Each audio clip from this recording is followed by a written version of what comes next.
ভালো আছেন বিয়ান? হ্যাঁ ভাই ভালো আছি। আসেন আসেন, ঘরে বসেন। না না থাক বিয়ান, ঘরে আর যাচ্ছেন, এইখানেই বসি। এই দেখেন এটা রাখেন, আপনি সেদিন মিষ্টি খেতে চেয়েছিলেন না, তাই আমি আবার কলকাতা থেকে এসেছি। এসবের আবার কি দরকার ছিল? আপনার খেতে মন গেছে, আর আমি সেটা আনবো না তাই কখনো হয়?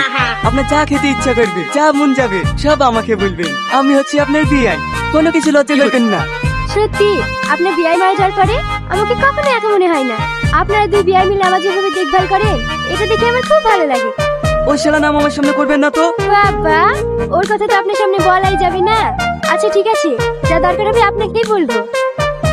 এই টাকাটা রাখেন, আপনার গরমে ঘুমাইতে গিয়ে অসুবিধা হয়, এই টাকাটি একটা এসি কিনে নিন। বাবা, আপনি আমাকে এত ভালোবাসেন? ভালোবাসবো না মানে? আপনি আমার পণ নাকি? যতই হোক আপনি আমার বিয়ান বলি কথা।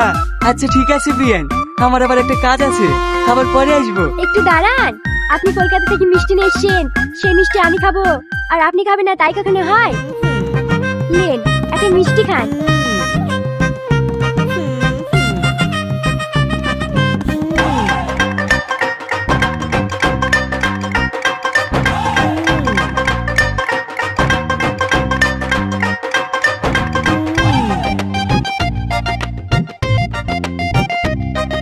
আচ্ছা ঠিক আছে বিয়ান, আমি এখন আসছি।